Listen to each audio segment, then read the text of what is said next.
Depuis qu'il est arrivé au pouvoir, on estime que le peuple congolais a perdu des milliards d'euros sur ses ressources naturelles, puisque Kabila a vendu des concessions minières largement en dessous du prix du marché.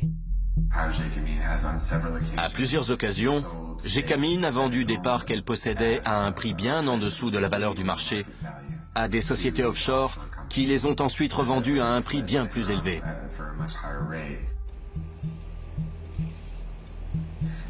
L'un des marchés les plus douteux qu'ait passé Gécamine est celui du projet SMKK sur le cuivre et le cobalt, dont 50% appartient à la société minière kazakh appelée ENRC.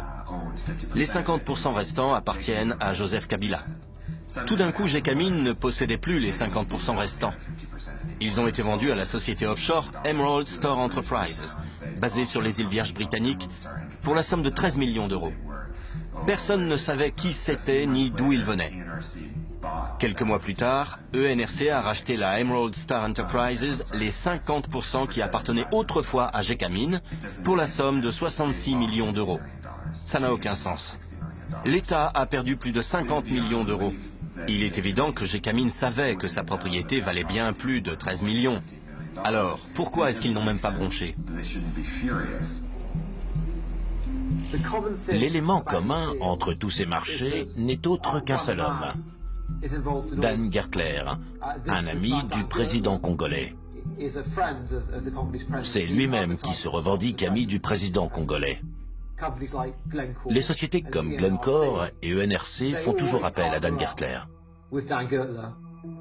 Tous les marchés passés avec Gertler fonctionnent de la même manière.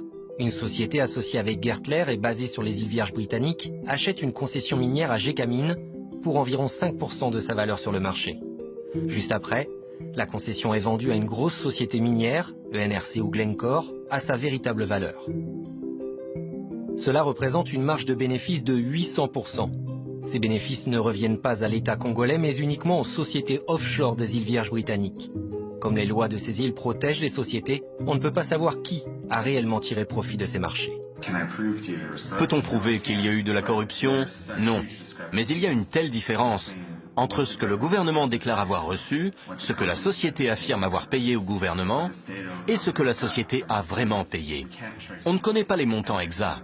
Ce n'est pas normal, et pourtant on voit ça depuis toujours. Le chiffre d'affaires annuel de la société ENRC basée à Londres s'élève à plus de 3 milliards d'euros.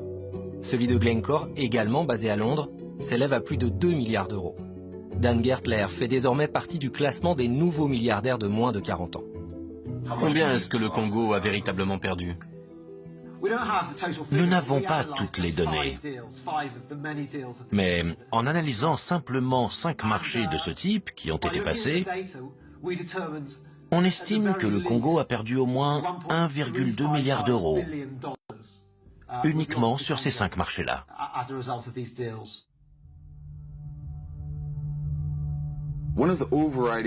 Pour moi, l'une des émotions qui caractérise le mieux tout ce conflit, c'est l'humiliation subie par les Congolais.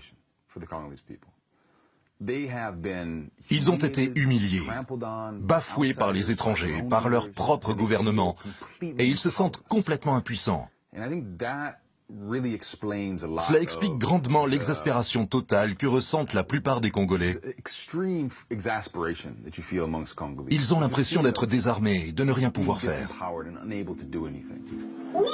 Je m'adresse à toi, la guerre. Tu n'as aucun ami. Tout le monde est contre toi. Je suis un orphelin à cause de toi. Tu as tué mon père. Tu as tué ma mère. Tu as tué mon frère et ma sœur. Je te déteste. Aujourd'hui, je suis un réfugié à cause de toi. Tu m'as chassé de ma maison. Tu l'as complètement brûlée. On a dû fuir à cause de tous les coups de feu. Ça fait 1 mois et demi qu'on est ici. On meurt tous de faim. Il n'y a aucun espoir ici. J'ai le cœur meurtri. Il n'y a pas de quoi être fier. Mais tu n'as pas gagné. Toute ma famille se bat contre toi. mon village se bat contre toi. Et le monde entier hurle « Non à la guerre! Non à la guerre! Non à la guerre !» Je m'appelle Samuel.